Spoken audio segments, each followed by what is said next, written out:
Ahí está. Muy bien, bienvenida Nere, mamá que se van incorporando. Justo acabamos de empezar. Bienvenidos. Buenas noches, muchas gracias. Hola, hola. Hola, bienvenido. Buenas noches, gracias, Hola Nere, bienvenida. gracias, un Bienvenido. gusto. ¿Pueden ver la pantalla? Sí, ¿Ven una imagen? Sí, sí, sí, Sí, ¿no? ¿Ven una sí, imagen sensual? Ya. bien sí, sensual. sí, creo. Muy bien, ya no hace falta, y para nosotros que estamos siguiendo la lectura, sabríamos distinguir quién es la mujer, ¿no? De quién se trata. Eh, a legua se nota que es Sabina, ¿no?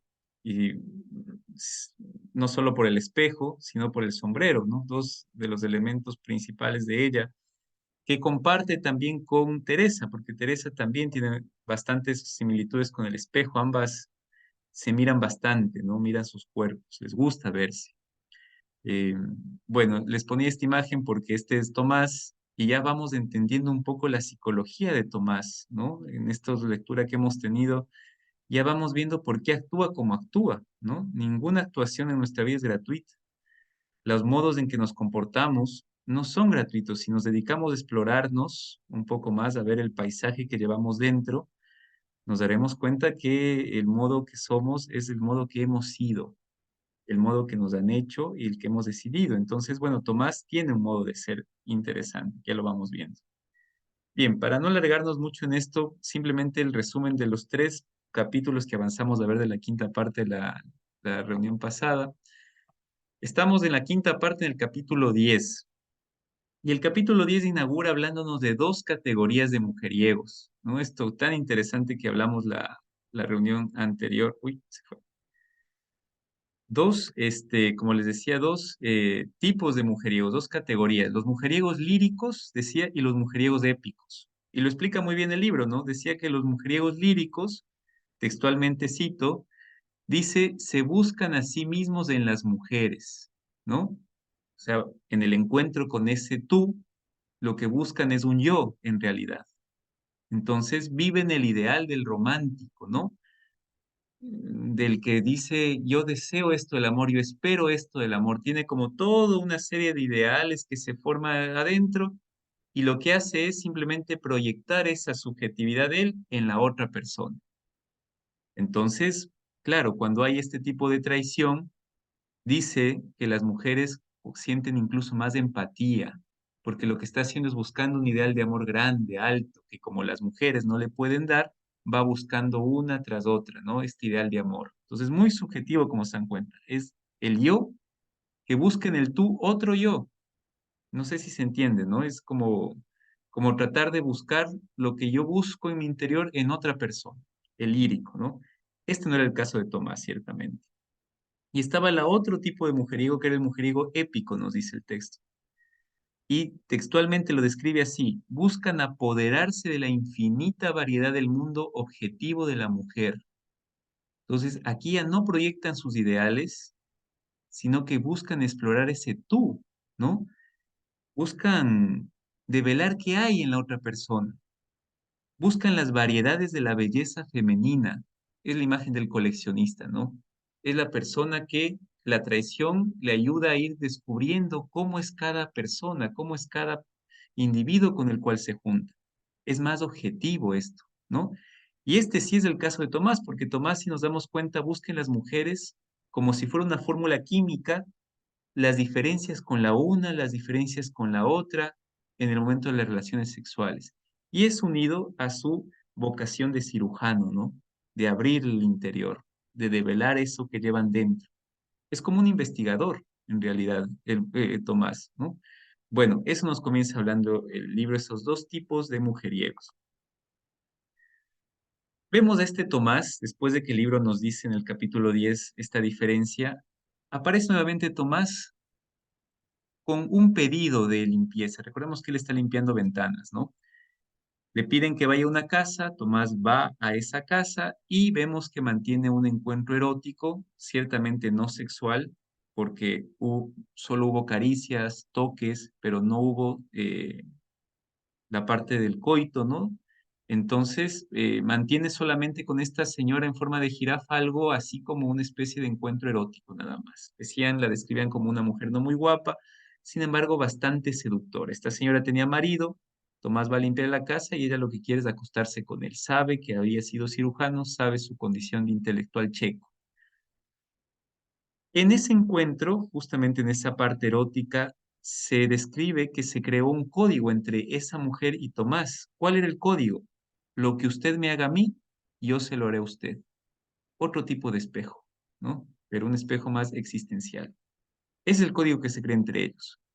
Y bueno, Tomás, al darse cuenta de la hora, no logra como llevar a cabo la realización del erotismo, que es la sexualidad, que es la parte del sexo, y tiene que salir, ¿no? No limpia los vidrios, pero la mujer paga igualmente la factura y le invita a que vuelva en otra ocasión. A propósito de esto, simplemente recordarles, Octavio Paz tiene un libro muy bonito que se llama La llama doble y que habla de tres niveles de realización, ¿no? El nivel sexual, que todo mundo lo maneja, incluidos los animales y las plantas. Un nivel superior que es el nivel erótico, que ya está presente solamente en los animales humanos, en la especie humana, en pocas especies animales, y el nivel del amor que es únicamente de los seres humanos. Algún rato hablaremos de eso, que es muy interesante. En este caso solo se concreta lo erótico. Bien, termina el capítulo 10 y entramos al capítulo 11, ¿no? Tomás sigue profundamente atraído por esta mujer, ¿no? Recuerdan que en el trabajo se está preguntando, ¿cómo será? ¿Qué tendrá? ¿Por qué es tan común? ¿Por qué es tan, perdón, por qué es tan especial? ¿Cuál es su individualidad? Quiere desvelar a esta mujer. Recordemos que él es épico, ¿no? Es el cirujano que quiere entrar a esa realidad de esa persona en concreto. Entonces asiste nuevamente a su casa, ella le llama para que termine su trabajo y ya no tienen ningún diálogo previo, enseguida ya mantienen relaciones sexuales y nos narra, bueno, recordemos ya los que leímos el texto de que esta relación sexual fue muy particular, pero hay un dato interesante que dice que de las más de 200 mujeres investigadas con las que Tomás dio sexo, esta es la primera que le tocaba el orificio anal y eso lo escribe tal cual, ¿no? Recordemos que todo lo que Tomás le hacía a ella, el código era, ella también lo iba a hacer, y en esa relación pasó eso. Pero lo sorprendente es que ya iban 200 mujeres pasando por la cama de Tomás, ¿no? Es un investigador. Y luego de estar con esta mujer, con cuello de jirafa, recordemos que inclusive ella ya una vez que terminan la relación sexual, él se va a bañar, él quiere bañarse solo, ella quiere asistir a la ducha, no le deja, ella sale, al final él coge, se baña y se va. Y cuando ya termina su relación con esta mujer, él elabora tres componentes de lo que ha pasado en ese momento. Es como si fueran sustratos de un compuesto químico, ¿no? Y estos tres componentes los describe así. El primer componente es que hay una torpeza unida a fervor, lo que sucedió en el momento de la relación con esta mujer. Lo segundo que sucedió es que la cara asustada de alguien que ha perdido el equilibrio y cae. Recordemos que ella está haciendo lo mismo que Tomás y al momento de terminar ya él empuja, ¿no? Y lo tercero que escribe es que las manos levantadas en rendición a un arma, cuando él ya toma dominio en la relación, la pone en la cama y ya levanta las manos y él está listo para el acto sexual, ¿no? Me llamaba la atención esto porque comparar la genitalia masculina con el arma no es nada nuevo, ¿no? Recordemos que los romanos le llamaban arma ventris a la genitalia masculina. Interesante, ¿no? El arma del vientre, como eso que entra por el vientre, ¿no? Bueno, no es nada nuevo ese nombre, ¿no? Y finalmente en el capítulo 12 nos adentramos hacia un hecho bastante interesante porque junto con la historia de esta mujer con parecida forma de jirafa ocurre otra historia con una chica joven, recordemos que Tomás tenía aventura a cada momento, en un departamento que su amigo le presta durante todo el día y él usa básicamente para tener relaciones sexuales con otras mujeres, ¿no? Se encuentra, tiene una chica joven con la cual está manteniendo una relación de estas y una noche haciendo el amor se encuentran al filo de la ventana y justo ese un día caen relámpagos en el cielo, ¿no? Y aquí hay una especie de contraste muy interesante. Mientras que Tomás no registra lo bonito de tener una relación en medio de una alfombra, al filo de la ventana, con los rayos, que puede sonar muy romántico, él eso no registra, no le interesa, no se le pasa ni siquiera por la mente. Lo que le interesa es saber qué pasa en la relación sexual. Ella, la chica joven, en cambio, sí registra eso. Ella registró ese momento y le pareció un momento poético, hermoso, cargado de amor. Tomás no, pues Tomás no está en esa onda, está en dos sintonías distintas. Y ahí se da cuenta Tomás, y el autor lo dice claramente, que existe en cada uno una memoria poética. Es esa parte de nuestro cerebro que recoge las experiencias más trascendentales, las experiencias de bondad, belleza y de bien. Bueno, en el caso de Tomás, esa memoria poética estaba ocupada por Teresa. Sentía amor, esa parte interna donde él experimentó una especie de trascendencia, estaba ligada a Teresa, no a las otras mujeres. Con las otras mujeres investigaba, como si fuera un investigador frío que va frente a una fórmula química. Solo con Teresa sentía amor, ¿no? Y aquí les leo textualmente lo de la página 219 porque es interesante que esto lo tengamos súper claro en la lectura, es una clave importante, ¿no? Dice, leo textualmente, ¿no? Esa parte. Su aventura con Teresa había empezado precisamente en el mismo punto en que terminaba las aventuras con otras mujeres. Tenía lugar al otro lado del imperativo que le impulsaba a conquistar a mujeres. No pretendía descubrir nada en Teresa. A Teresa la recibió ya descubierta. Hizo el amor con ella antes de que le diese tiempo de coger el escapelo imaginario con el que abría el cuerpo yacente del mundo, antes aún de que tuviera tiempo de preguntarse cómo sería cuando hiciera el amor con ella, ya le estaba haciendo el amor.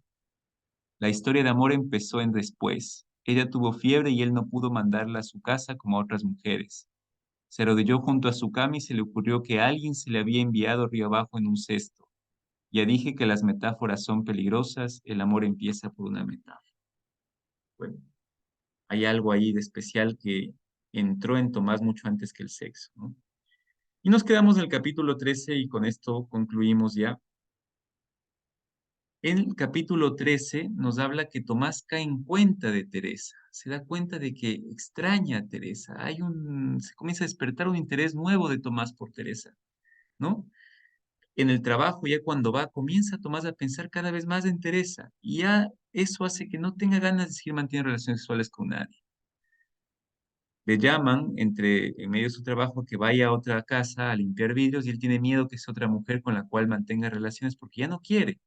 Pero se encuentra que en esa casa está un señor barbado, alto, con su hijo, con el cual no había mantenido ninguna vinculación en la vida, ¿no? Se asusta, él piensa que el hijo le va a reclamar algo de paternidad, pero no tiene nada que ver con la paternidad, sino con una disertación que los intelectuales checos estaban haciendo contra el régimen comunista. Le invitan, querían que Tomás firmara una declaratoria en favor de los presos políticos, cogidos por la Unión Soviética, y bueno, quería que su firma como intelectual checo estuviera ahí. Esto, lógicamente, le enerva el ego a Tomás, pero se da cuenta que este pedido de amnistía, la firma, no solo buscaba esta liberación de los presos, sino que buscaba crear dos bandos, quién realmente estaba a favor de la independencia checa y quién estaba a favor del comunismo ruso. Sin embargo, cae luego en la cuenta de que su firma decidirá también, aparte de eso, su cercanía o distancia con su hijo. Si firma, se unirá al ideal del hijo y posiblemente siga compartiendo más cosas. Si no firma, volverá a crear la misma distancia de antes. Y ahí nos quedamos, en la firma o no firma, ¿qué mismo hace, no? Entonces, bueno, vamos a terminar ya el capítulo. Creo que era importante detenernos en estas partes que hemos leído, porque son muy importantes, ¿no? Tenerlas como muy en cuenta. Bien, nos habíamos quedado en esa firma, ¿no? Yo simplemente ya voy a leer estos dos párrafos porque ya empezamos el 14, que fue donde nos quedamos, justo antes de terminar.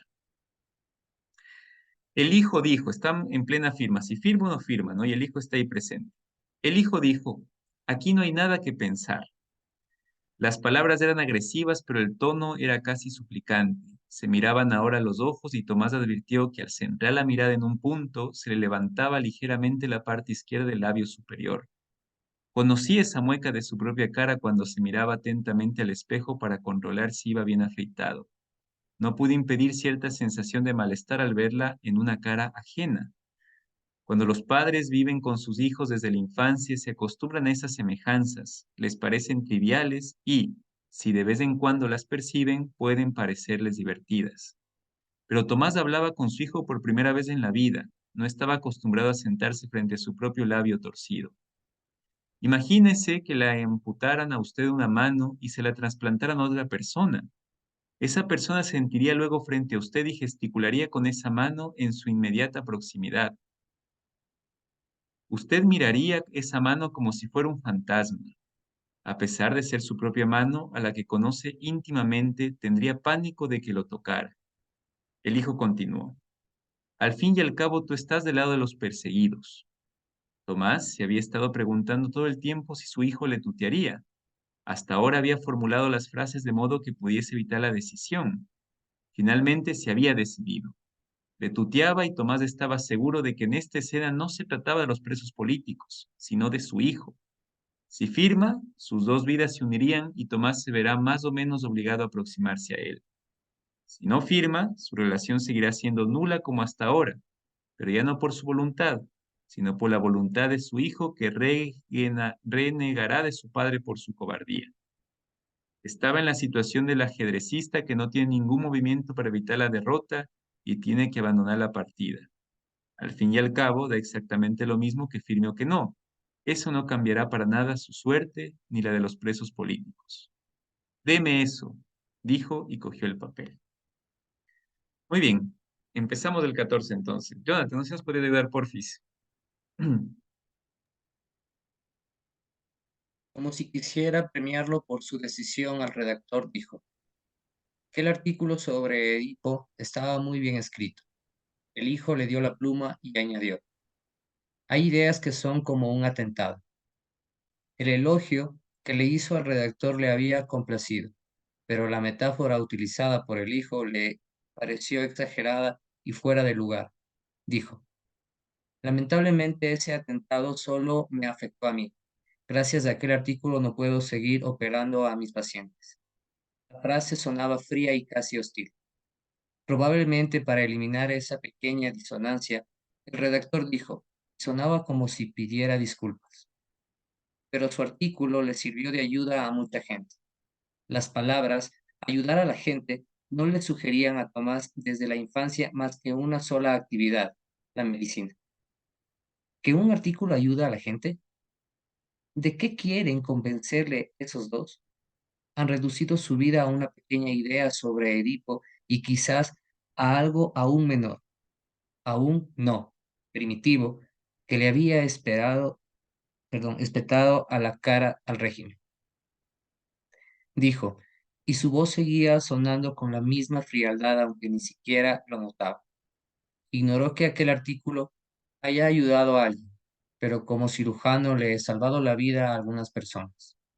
Hubo otro momento de silencio. Lo interrumpió el hijo. Las ideas también pueden salvarle la vida a la gente. Tomás veía en la cara de su hijo su propia boca y pensaba, es curioso ver tartamudear a la propia boca.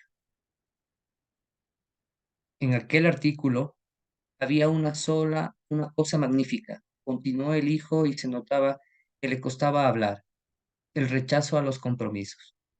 Ese sentido que ya estamos perdiendo para distinguir el bien del mal. Nosotros ya no sabemos qué es sentirse culpable. Comunistas tienen la excusa de que Stalin los engañó. El asesino se excusa diciendo que su madre no le quería, se sentía frustrado. Y tú de pronto dijiste, no existe excusa alguna. Nadie era más inocente en su interior que Edith, y a pesar de eso se castigó a sí mismo al ver lo que había causado. Tomás arrancó con esfuerzo la vista de su propio labio en la cara del hijo y trató de mirar al redactor. Estaba irritado y tenía ganas de que sus opiniones no coincidieran, dijo. ¿Saben una cosa? Todo esto es un malentendido. La frontera entre el bien y el mal es terriblemente confusa, y yo no pretendía en absoluto que alguien fuera castigado. Castigar a alguien que no sabía lo que hacía es una barbaridad. El mito de Edipo es hermoso, pero castigarlo así. Hubiera querido añadir algo, pero se dio cuenta de que en la casa podía haber micrófonos ocultos. No le apetecía nada de ser citado por los historiadores de los próximos siglos. Más bien tenía miedo de que le citara la policía. Esa era precisamente la retractación que le pedían. Le desagradaba que ahora hubieran podido oírla de su boca. Sabía que todo lo que una persona dijera en este país puede ser emitido en cualquier momento por la radio. Se calló. ¿Qué le indujo a cambiar así de opinión? Preguntó el redactor. Más bien me pregunto qué me indujo a escribir aquel artículo, dijo Tomás y en ese momento lo recordó. Ella había atracado junto a su cama como un niño enviado en un cesto río abajo. Sí, por eso cogió aquel libro. Volvió a las historias sobre Rómulo, sobre Moisés, sobre Edipo. Y ya estaba otra vez con él. La veía apretando contra su pecho una corneja envuelta en una pañoleta. Aquella imagen le produjo placer, como si le hubiera vendido a decir que Teresa vive, que está en ese preciso momento en la misma ciudad que él y que todo lo demás carece por completo de significado. El redactor rompió el silencio. Le comprendo, doctor. A mí tampoco me gusta que se castigue, pero nosotros no pedimos castigo, sonrió. Nosotros pedimos el levantamiento del castigo. Ya lo sé, dijo Tomás. Ya se había hecho a la idea de que en los próximos instantes iba a hacer algo posiblemente altruista, pero sin duda inútil, que no les iba a servir de nada a los presos, y para él personalmente desagradable, porque se producía en unas circunstancias que le habían sido impuestas. El hijo añadió, casi suplicante, tiene la obligación, tienes la obligación de firmarlo. ¿Obligación? ¿Tu hijo le va a recordar cuáles son sus obligaciones? Esa era la peor palabra que nadie podía decir. Volvió a tener ante sus ojos, la imagen de Teresa cogiendo la corneja en su regazo. Recordó que ayer le había molestado a un social en el bar. Le vuelven a temblar las manos. Ha envejecido. Ella es lo único que le importa. Ella, nacida de 6 casualidades. Ella, que floreció del lumbago del médico jefe. Ella, que está al otro lado de todos los Esmulsein. Ella es lo único que le importa. ¿Por qué sigue pensando si debe firmar o no? No existe más que un solo criterio para todas sus decisiones. No debe hacer nada que pueda perjudicarlo. Tomás no puede salvar a los presos políticos, pero puede hacer feliz a Teresa. No sabe hacer ni eso. Pero si firma la petición, lo más seguro es que los sociales irán a visitarla aún con mayor frecuencia y que las manos le temblarán aún más, dijo. Es mucho más importante desenterrar a una corneja que mandarle una petición al presidente. Sabía que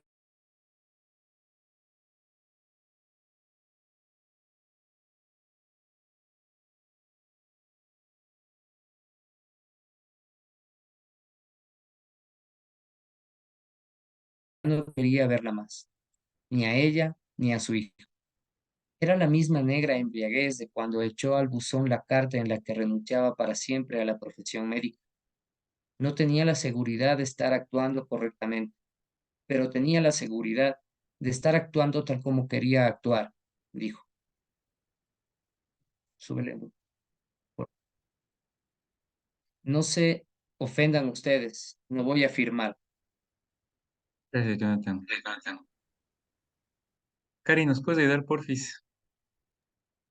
Claro, claro, Dani. ¿Sí me escuchan? Sí, súper bien. Ya. A los pocos días ya podía leer artículos sobre la petición en todos los periódicos. Por supuesto, no decían que se trataba de una amable solicitud, ¿sí? De una amable solicitud que intercedía por los presos políticos y solicitaba su liberación. Ninguno de los periódicos citó ni una sola frase de aquel breve texto. En lugar de eso, hablaban extensa, confusa y amenazadoramente de una especie de manifiesto contra el Estado, que pretendía convertirse en la base de una nueva lucha contra el socialismo. Nombraban a los que habían firmado el texto y acompañaban los nombres de calumnias y ataques que le pusieron a Tomás la piel de gallina. Claro, era previsible.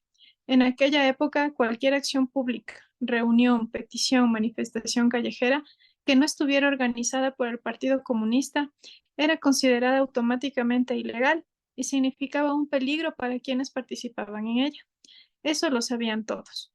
Pero quizá por eso le fastidiaba aún más no haber firmado la petición.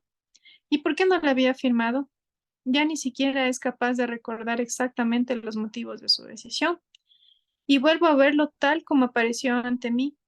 No bien empezaba la novela. Está de pie junto a la ventana y mira a través del patio, la pared del edificio de enfrente. Esa es la imagen de la que nació. Como dije ya, los personajes no nacen como los seres humanos del cuerpo de su madre, sino de una situación, una frase, una metáfora en la que está depositada como dentro de una nuez, una posibilidad humana fundamental que el autor cree que nadie ha descubierto aún o sobre la que nadie ha dicho aún nada esencial. ¿Acaso no es cierto que el autor no puede hablar más que de sí mismo? Mirar con impotencia el patio y no saber qué hacer, oír el terco sonido de las propias tripas en el momento de la emoción amorosa, traicionar y no ser capaz de detenerse en el hermoso camino de la traición, levantar el puño entre el gentío de la gran marcha, hacer exhibición de ingenio ante los micrófonos secretos de la policía. Todas esas situaciones las he conocido y las he vivido yo mismo. Sin embargo, de ninguna de ellas surgió un personaje como el que soy yo, con mi currículum vitae. Los personajes de mi novela son mis propias posibilidades que no se realizaron. Por eso les quiero por igual a todos y todos me producen el mismo pánico. Cada uno de ellos ha atravesado una frontera por cuyas proximidades no hice más que pasar. Es precisamente esa frontera, la frontera tras la cual termina mi yo, la que me atrae. Es más allá de ella donde empieza el secreto por el que se interroga la novela. Una novela no es una confesión del autor, sino una investigación sobre lo que es la vida humana dentro de la trampa en que se ha convertido el mundo. Pero basta, volvamos a Tomás. Está solo en casa y mira a través del patio la sucia pared del edificio de enfrente. Extraña a aquel hombre alto de la barba larga, a sus amigos, a los que no conoce y entre los cuales no se cuenta. Se siente como si hubiera encontrado en el andén a una hermosa desconocida y antes de haber podido dirigirle la palabra, ella hubiera subido al coche cama en dirección de Estambul o Lisboa. Trató de recapacitar sobre lo que hubiera sido correcto hacer, aunque procuraba dejar de lado todo lo que tenía que ver con los sentimientos, la admiración que sentía por el redactor o la irritación que le producía el hijo. No estaba seguro todavía de si debía haber firmado el texto que le presentaron. ¿Es correcto levantar la voz cuando aún no lo acallan? Sí, pero por otra parte, ¿por qué le habían dedicado tanto espacio los periódicos a aquella petición? La prensa, totalmente manipulada por el Estado, podía haber mantenido un silencio absoluto sobre el asunto y nadie se hubiera enterado. Si había hablado de la petición era porque les había hecho el juego a los que gobernaban el país. Les había llegado como caída del cielo para justificar y poner en marcha una nueva serie de persecuciones. ¿Qué era entonces lo correcto? ¿Firmar o no firmar? La pregunta puede formularse también del siguiente modo. ¿Es mejor gritar y acelerar así la propia muerte o callar y lograr así una muerte más lenta? ¿Puede haber alguna respuesta para estas preguntas? Y se le vuelve a ocurrir una idea que ya conocemos. La vida humana acontece solo una vez y por eso nunca podremos averiguar cuáles de nuestras decisiones fueron correctas y cuáles fueron incorrectas. En la situación dada solo hemos podido decidir una vez y no nos ha sido dada una segunda, una tercera, una cuarta vida para comparar las distintas decisiones. Con la historia sucede algo semejante a lo que ocurre con la vida. La historia de los checos es solo una. Un día concluirá, igual que la vida de Tomás, y nunca podrá ya repetirse por segunda vez. En 1618, los estados checos le plantaron cara a la situación. Decidieron defender sus libertades religiosas, se enfadaron con el emperador que residía en Viena y tiraron por la ventana del castillo de Praga a dos de sus altos funcionarios.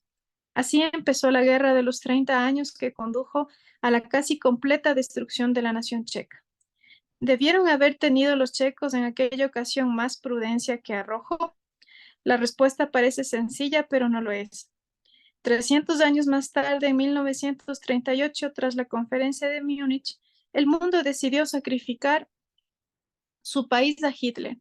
¿Debieron haber intentado luchar por su propia cuenta contra una fuerza 8 veces superior? A diferencia de 1618, aquella vez tuvieron más prudencia que arrojo. Con su capitulación empezó la Segunda Guerra Mundial, que condujo a la pérdida definitiva de la libertad de la nación por muchos decenios o siglos. ¿Debieron haber tenido entonces más arrojo que prudencia? ¿Qué deberían haber hecho? Si la historia de Bohemia pudiera repetirse, sería sin duda bueno intentar la otra eventualidad y comparar después los resultados. Sin un experimento de este tipo, todas las reflexiones no son más que un juego de hipótesis. Einmal ist kein Mal. Lo que solo ocurre una vez es como si no hubiera ocurrido. La historia de los checos no se repetirá por segunda vez, la de Europa tampoco. La historia de los checos y la de Europa son dos bocetos dibujados por la fatal inexperiencia de la humanidad.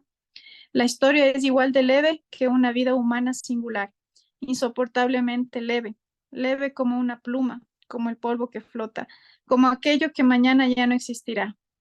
Tomás se acordó una vez más con cierta nostalgia, casi con amor, del alto y encorvado redactor. Aquel hombre actuaba como si la historia no fuese solo un boceto, sino un cuadro terminado. Actuaba como si todo lo que hacía tuviera que repetirse incontables veces en un eterno retorno y como si estuviera seguro de que nunca dudaría de lo que había hecho.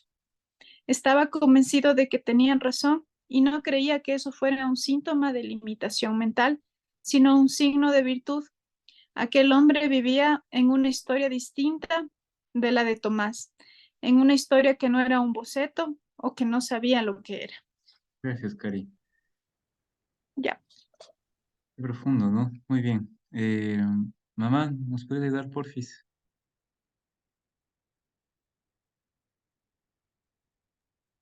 Sí, un minutito, por favor, ahí para ponerme bien. Ya. Unos días más tarde se le ocurrió la siguiente idea, que registró como complemento al capítulo anterior. En el universo existe un planeta en el que todas las personas nacerán por segunda vez. Tendrán entonces plena conciencia de la vida que llevaron en la Tierra, de todas las experiencias que allí adquirieron. Y existe quizá otro planeta en el que todos naceremos por tercera vez, con las experiencias de las dos vidas anteriores. Y quizá existan más y más planetas en los que la humanidad nazca cada vez con un grado más, con una vida más de madurez. Esa es la versión de Tomás del eterno retorno. Claro que nosotros aquí, en la Tierra, en el planeta número 1, en el planeta de la inexperiencia, solo podemos imaginar muy confusamente lo que le ocurriría al hombre en los siguientes planetas. ¿Sería más sabio? ¿Es acaso la madurez algo que pueda ser alcanzado por el hombre? ¿Puede lograrla mediante la repetición? Solo en la perspectiva de esta utopía pueden emplearse con plena justificación los conceptos de pesimismo y optimismo. Optimista es aquel que cree que en el planeta número 5 la historia de la humanidad será ya menos sangrienta. Pesimista es aquel que no lo cree. Gracias, mamá. Listo. Alexao, ¿nos puede ayudar, porfis? Sí, 17, ¿verdad? Sí. Julio Verne escribió una famosa novela que Tomás adoraba cuando era niño y que se titula 2 años de vacaciones. Y en efecto, 2 años son el plazo máximo para unas vacaciones.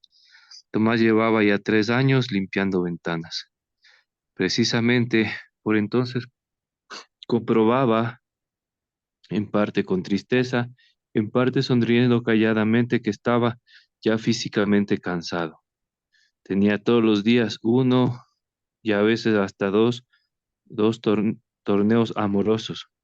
Y aún así, sin perder el apetito para hacer el amor, tenía que poner en juego las últimas fuerzas que le quedaban. Añado, No se trataba las fuerzas sexuales, sino de las físicas.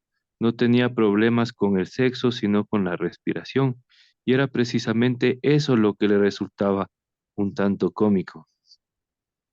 Un día estaba intentando organizar una cita para la tarde, pero como a veces ocurre, no conseguía localizar por teléfono a ninguna mujer. De modo, de modo que la tarde amenazaba con quedar vacía. Estaba desesperado. Ese día llamó unas 10 veces a una chica, una encantadora estudiante de arte dramático, cuyo cuerpo se había bronceado en alguna de las playas nudistas de Yugoslavia, con tal regularidad que parecía que hubiera estado dando vueltas lentamente en algún asador asom- asombrosamente preciso. La llamó en vano de todas las tiendas en las que trabajó y al terminar su jornada, alrededor de las 4 de la tarde, cuando volvía a la oficina a entregar las facturas firmadas, lo detuvo de pronto en una calle del centro de Praga una mujer desconocida. Le sonrió. Doctor, ¿dónde se había metido? Lo había perdido completamente de vista. Tomás se esforzaba por recordar de dónde la conocía. Sería una antigua paciente. Se comportaba como si fueran amigos íntimos. Él trataba de comportarse de modo que ella no advirtiera que no lo había reconocido. Estaba pensando en cómo convencerla para que fuera con él al piso del amigo, cuyas llaves llevaba en el bolsillo, cuando por un comentario casual comprendió quién era aquella mujer. Era la estudiante de arte dramático, maravillosamente bronceada, a la que había estado llamando desesperadamente por teléfono durante todo el día. Aquella historia le hizo reír y le aterró. No solo está cansado física, sino también psíquicamente. 2 años de vacaciones no pueden prolongarse indefinidamente. Gracias, Alexao. Muy bien, y cerramos con el capítulo 18 por hoy día. Nere, ¿no se nos puede ayudar, porfis? A ver, dice, las vacaciones sin quirófano eran también vacaciones sin Teresa, durante 6 días a la semana. Apenas se veían y solo estaban juntos el domingo. A pesar de que los dos deseaban estar juntos, tenían que ir acercándose desde una gran distancia, poco más o menos como cuando él volvió al lado de ella. Perdón. Desde Shuri, hacer el amor les producía placer, pero no les daba consuelo. Ella ya no gritaba y en el momento del orgasmo su cara parecía expresar dolor y una extraña ausencia. Solo mientras dormían, permanecían cada noche tiernamente unidos. Se cogían de la mano y ella olvidaba el abismo, la luz del día que les separaba. Pero las noches no bastaban para que la protegiera y la cuidara. Cuando la veía por la mañana, se le encogía el corazón. Con un nuevo temor, tenía mal aspecto y parecía enferma. Un domingo ella le pidió que fueran a dar paseo en coche fuera de Praga. Llegaron al balneario en el que vieron todas las calles con los nombres cambiados por nombres rusos y se encontraron con el antiguo paciente de Tomás. Aquel encuentro le afectó mucho.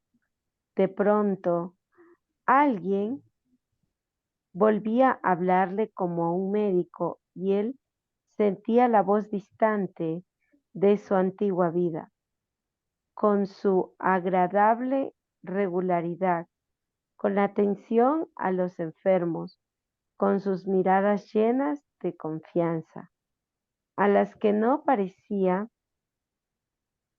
prestar atención, pero que en realidad le producían placer y que añoraba. Volvía en coche a casa y Tomás iba pensando que el regreso de Zúrich a Praga había sido para ellos un error catastrófico. Miraba fijamente la carretera porque no quería ver a Teresa.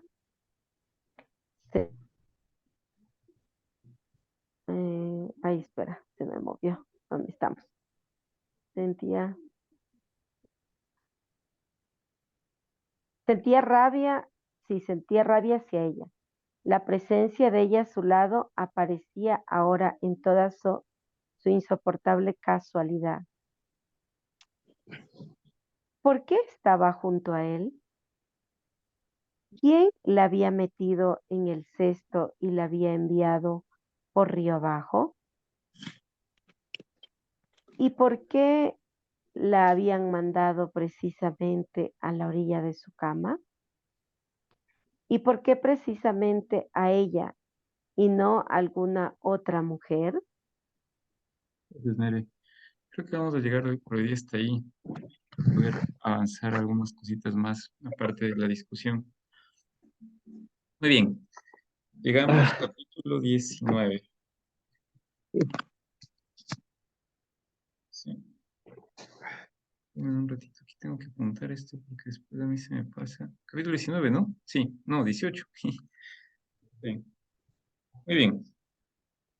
Bueno, vamos a... ¿Cuántos estamos? 2, 4, 6, 7. Yo creo que nos podemos quedar aquí, ¿ah? Ajá. No creo que haga falta irnos de grupos. Muy bien, gente, ¿cómo estamos? ¿Qué tal les ha parecido la lectura? ¿Qué nos va llamando la atención? Micro abierto.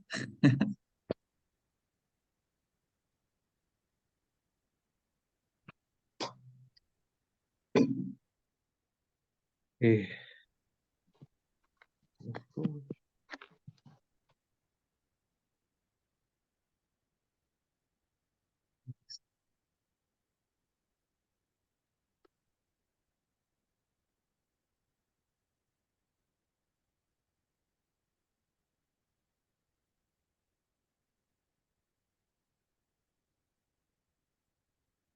Vamos con el capítulo. Muy bien. ¿Qué pasó? Nos dejó abandonado la lectura.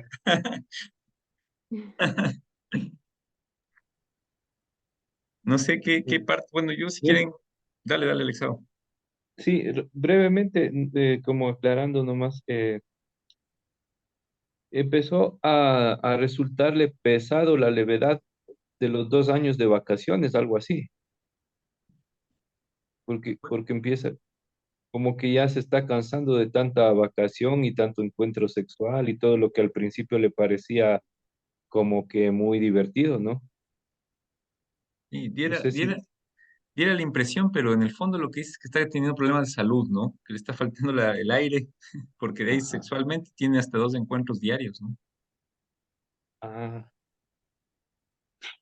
Sí, bueno, no sé si Tomás se llega a cansar algún rato de eso. Ahora, lo que les quería decir, a mí me llama la atención profundamente es el desvelamiento del autor. Ya el autor aquí se desnuda completamente. O sea, en ese capítulo donde se lee que el autor dice que los personajes son lo que en potencial él, más que en potencial, lo que en potencial es, pero lo que en acto él pudo haber sido y no fue, es como eh, tus personajes ya son el acto, o sea, ya son lo que pasó de lo que él pudo haber hecho en potencia, pero no lo hizo y que rozó nada más con los personajes. Entonces ya sabemos que pues aquí se devela que el que está contando la historia es Milan Kundera y que los personajes son lo que él pudo haber sido y no fue, pero de lo que estuvo a punto de ser. No sé si se comprende, ¿no? Es como esa línea fina en donde tú dices chuta, si hubiera dado este paso más, yo hubiera llegado a eso, pero no llegó a pasar, ¿no? Eso ya lo dice claramente, el narrador omnisciente es el propio autor, ¿no? En este caso, y sus personajes son él mismo, son sus reflejos, ¿no? Eso me llama la atención por un lado, y por otro lado, y es un estilo único de narrativa, porque, no sé, yo no he leído, bueno, posiblemente no he hecho en eso, quizás si alguien se anima a investigar sería buenísimo, yo no he leído un libro en el cual el autor se revele tan, yo diría, descaradamente, ¿no? Borges también cuando escribía tenía personajes donde él era el mismo, ¿no? Pero era muy enmascarado, nunca decía yo soy Borges, a menos, bueno, hay una narración que sí, que se llama El Otro, ¿no? Donde sale un Borges joven hablando con un Borges viejo, ¿no? Y cuestionándose varias cosas, pero aparte de eso, Ponder es muy directo aquí. Bueno, eso me llama la atención, independientemente del personaje de Tomás. Pero no sé qué más les llama, si hay algo más quisieran compartir o hablar en torno, que no sé eso, qué es eso. Ujú. Bueno, yo quiero retroceder un poco porque cuando diste el resumen y hablábamos hablaba del amor de los tipos, o sea, de los tipos de mujeriegos, ¿no? Y hablábamos del mujeriego lírico y el épico.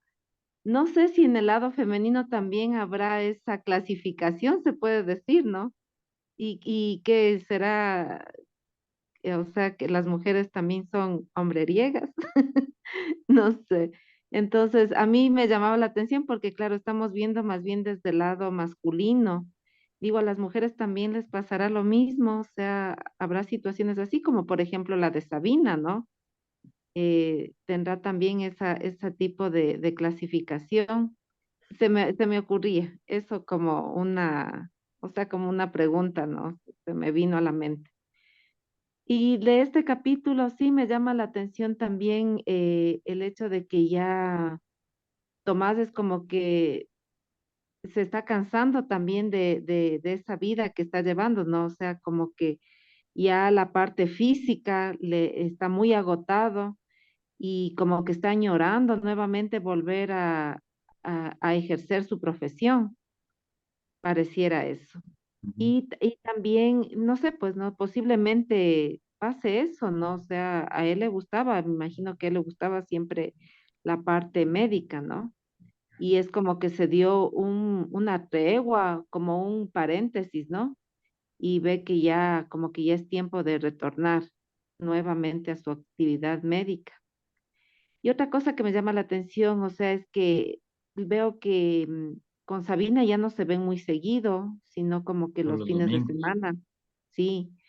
Y como que la relación, al menos para Sabina, es como que se va enfriando, ¿no? Como que ya no es lo mismo. Y creo que eso también como que le cuestiona un poco a Tomás o como que le da un poco de rabia, no sé. Y eso por un lado, ¿no?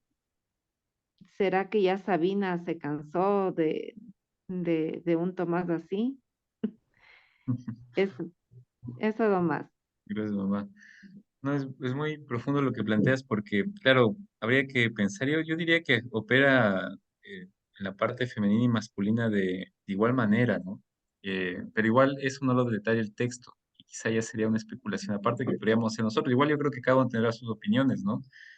Yo he escuchado, no sé dónde, no tiene nada que ver con algo, un dato que sea como comprobado, solo he escuchado que las mujeres tienen como más desarrollado su lado afectivo que el hombre. No sé, habría que creo que darnos un poquito más de tiempo para investigar. Y en ese sentido, cuando me refiero al afecto, me refiero a opera de distinta manera. Así de simple, ¿no? O sea, operamos distintos, incluso culturalmente ha sido siempre así. El hombre siempre ha estado más vinculado como una piedra, ¿no? Eh, no mostrar sentimientos, no sé, llora, en fin, o sea, ya se está un poco el paradigma rompiendo, pero bueno, creo que operan igual, no sé, eso habría que investigar más. Y yo no sé si, em, La relación, yo siento que Tomás le ama a Sabina, hay este lado romántico, ¿no? Donde dice, está con otras mujeres, más parece, yo les digo, o sea, a mí se me hace como si fuera un investigador de mujeres, ¿no? Tomás, pero enamorarse no se enamora de ninguna, ¿no? Necesitas a Teresa. Ahora, yo no sé pues, si esa relación vaya a prosperar, ¿no? No sé qué piensas.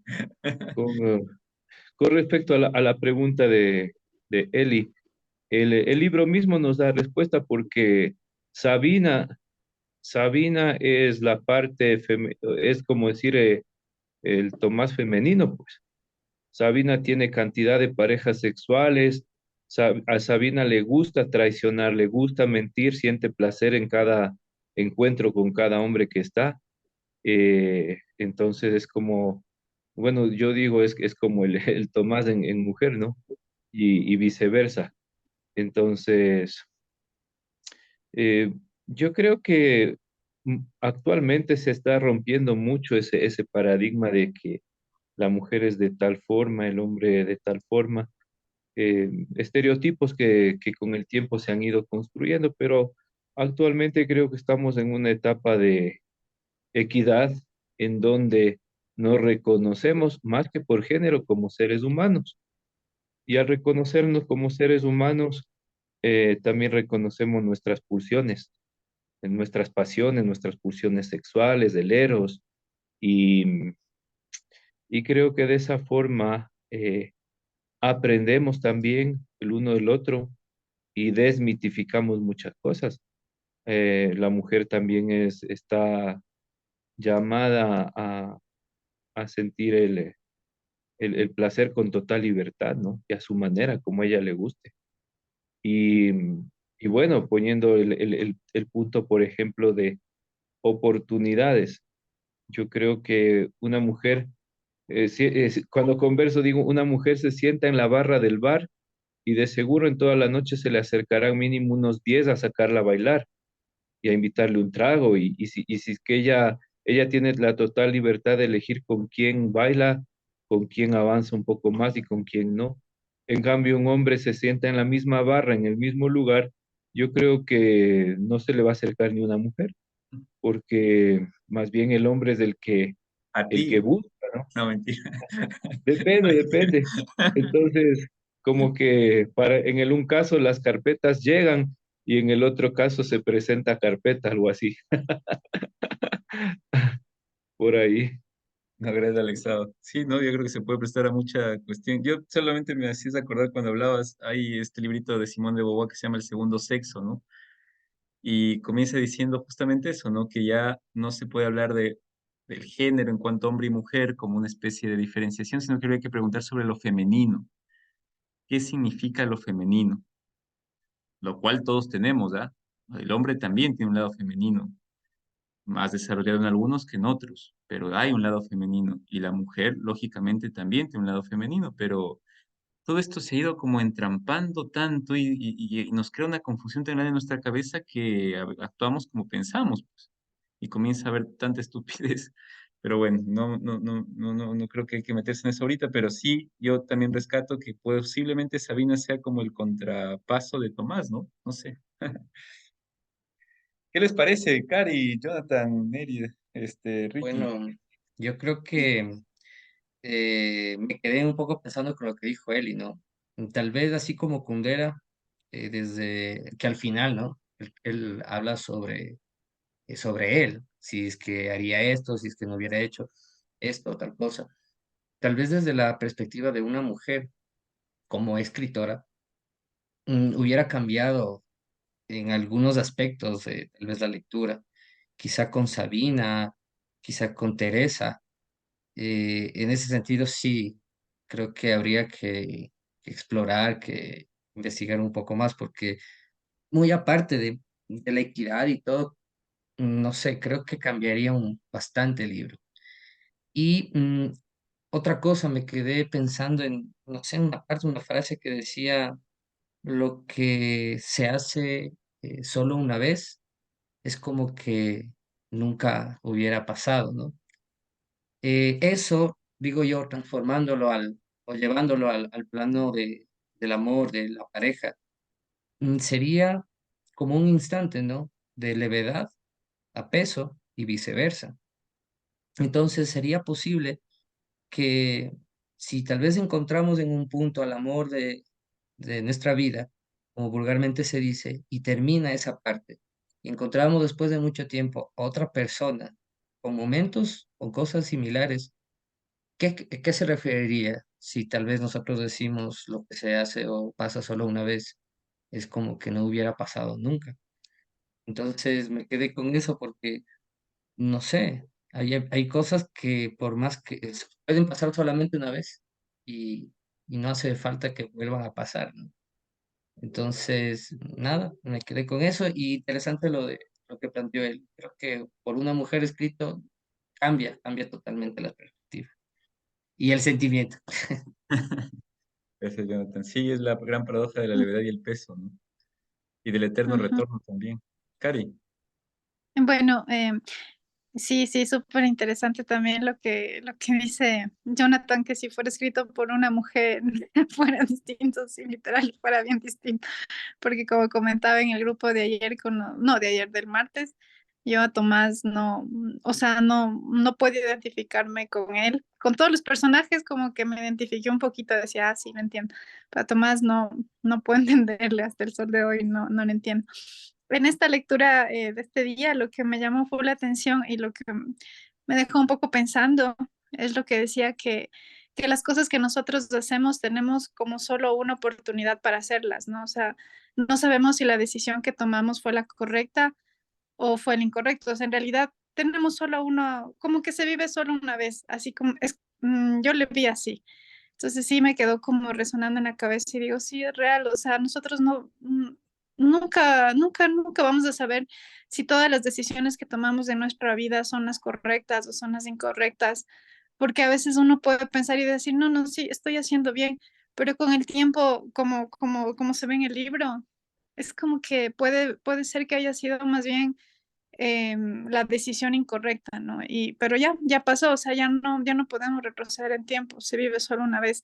Entonces a mí me quedó bastante como resonando en la cabeza, ¿no? Eso es lo que más me dejó pensando en este capítulo. Gracias, Cari. Y sí, en realidad, justamente también por eso habla de que venimos del mundo sin ninguna experiencia, pues es decir, no tenemos recuerdo de qué hubo antes de ser engendrados. Y si es que hubiera ese estilo, la gran pregunta es, y me parece una pregunta muy interesante unida a la que planteas, Cari, porque claro, él dice, bueno, si es que existieran más mundos, ¿no? Digamos que en este mundo venimos sin experiencia, ¿no? Y hay otro mundo número dos donde ya tenemos la experiencia de este. Y hay un mundo 3 donde tenemos la experiencia del uno y de este, y así sucesivamente, ¿no? Y lo que dice es, ¿creen que en el mundo 5 donde ya hubiéramos acumulado mucha experiencia, la humanidad viviría sin guerras? O quizá volvería a repetir lo mismo, ¿no? Y seguiríamos en la misma escala de violencia. Y eso a propósito, me hace acuerdo de la guerra que está viviendo actualmente Palestina con Israel, más de 10.000 muertos. El ser humano con más experiencia viviría ya en otro estado. El optimista diría que sí, porque aprendemos de los errores, pero el pesimista diría el ser humano nunca aprende, ¿no? Y eso se puede traducir a nosotros mismos. Si es que tuviéramos la oportunidad de volver a repetir la vida, ¿viviríamos con esos errores? Posiblemente no. Yo creería que no. Es más, yo creo que los errores son muy importantes. Entonces, bueno, ahí la perspectiva podría volcarse completamente y lo que es levedad, como decías yo, tú, Jonathan, ya no sería solamente levedad, sino también peso y viceversa. O sea, es como una especie de dinamismo que vivimos todo el tiempo y mucho dependerá de la perspectiva en que concibamos nuestra vida. Pero muy interesante, la verdad. Muy bien, no sé si Nere. Sí, sí. Muchas gracias por las reflexiones, ¿no? Y con esto último que dices, yo sí creo que de los errores, pues aprendemos bastante, ¿no? Eso es como el cuento de la ostra y la perla, ¿no? Una ostra cuanto más herida, pues saca unas perlas hermosas, ¿no?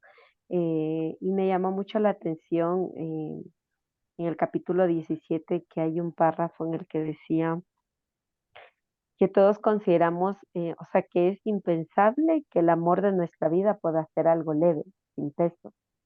Entonces yo creo que también esto va unido a ese amor que quizás podemos tener por nosotros mismos, ¿no? Que tanto nos estamos amando para enraizarnos en lo que somos, en lo que soñamos, en lo que queremos, pero también qué tanto es ese amor con el que compartimos hacia los otros, ¿no? Que es lo que nos invita también a no vivir solo en esa levedad, ¿no? Sino en ese peso, en ese enraizarnos, en esa construcción. Y yo creo que desde ese amor es como la invitación también a qué tanto nos estamos amando y qué tanto estamos amando en este mundo, en esta presencia, en este Dios que nos regala cada día, ¿no? La vida y cómo estamos descubriendo también cada uno nuestra misión de por qué estamos acá, ¿no? Entonces siento que el amor aquí es algo interesante, que me gustó este parrafito del 17. Ujú, Gracias, eso. Nere.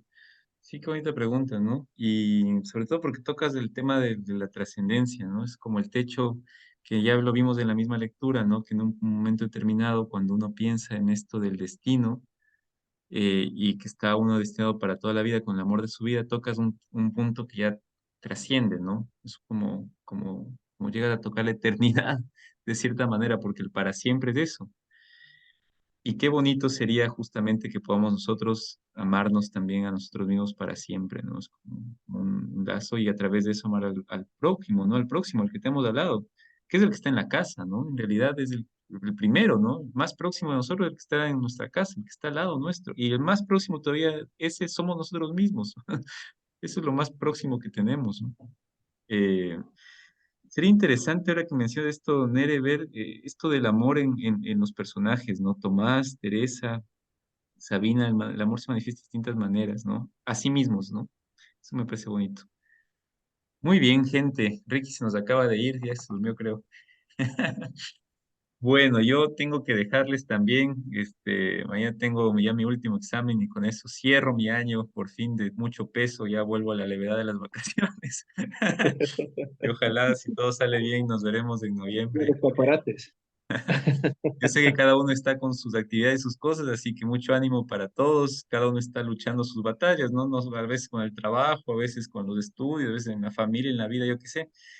Pero sientan este espacio como una especie de remanso donde pueden relajarse, reflexionar sobre la vida. Como ven, hay cosas que se hablan que a veces no es común, pues, sentarse a hablar esto en un trabajo, a veces en la misma familia uno habla de otras cosas, ¿no? Este espacio es como para sacar un poco lo que llevamos y que tanto bien nos hace escucharnos entre nosotros, ¿no? Así que disfrutémoslo, vivámoslo con calma, con paz y nos veremos el martes a seguir disfrutando de esta bonita lectura. Así que eso, lo que les quería decir antes de despedirme, hoy día, bueno, para los que estuvieron en la Metamorfosis de Kafka, ustedes conocieron al profesor Gatti, Carlos Gatti, que nos dio la charla final. Bueno, hoy día está de cumpleaños. Y me ha pedido, le he llamado hoy día en la tarde un ratito para felicitarle y me ha enviado un saludo para ustedes. Está siempre muy pendiente preguntando cómo estamos, qué tal les va la comunidad de lectura. Y me ha dicho que nos recomienda 3 libros que tengamos en cuenta si queremos escoger uno nuevo. Simplemente les doy títulos. Eh, Me ha dicho que hay un libro que se llama El desierto de los tártaros, de Dino Buzzati, que narra una historia impresionante. Me dijo que nos va a encantar si lo leemos. Otro que me dijo que tiene otra historia muy interesante que juega con el azar, con la vida, con el trabajo, es Hadji Murat de Tolstoy, este gran escritor, ¿no? Yo les voy a pasar igual los títulos por interno. Y el tercer libro se llama El difunto Matías Pascal de Pirandello, que me contaba que también es un extraordinario libro que es de un hombre, ¿no? Que le dan por muerto. Y él vive en eso y quiere dejar de ser él mismo, vivir otra vida. Esa idea que a veces nos decimos, no, me voy a cambiar de país y voy a vivir otra vida, voy a ser alguien nuevo. Bueno, esta persona quiere hacer eso y no puede huir de sí mismo, nadie puede, ¿no? Y es interesante porque, no sé, me puso a imaginarme, imagínense ustedes qué pasaría un día si es que se desaparece de la casa, cómo se verían ustedes sin ustedes en la familia. Hay una historia, no recuerdo ahorita el nombre de un señor que desaparece, le dan por muerto y él alquila un edificio de frente donde vivía su familia y comienza a ver qué haría su familia si él no estuviera, ¿no? Y les comienza a espiar, a ver qué hacen, ¿no? Cuando él ya no esté. Y es interesante, pero bueno, estas 3 me ha sugerido Gatti que nos pueden ayudar y nos pueden servir para seguir profundizando, ¿no? Y bueno, les envía muchos saludos y que siempre está pendiente y cualquier cosa, pues cuenten con él, ¿no? Es amigo de aquí de la comunidad de lectura. Eso, gente. Muy bien, nos veremos Muchas entonces gracias. el día martes. Igual. Cuídense mucho, bonito fin de Muchas semana. Chau, gracias, chau con bendiciones, que todos, te vaya bien Descansen. descanse. también. Gracias, pasen Nos bien. vemos. Chao, Muchas chao. Buenas gracias. noches. Chao. Pasen bonito.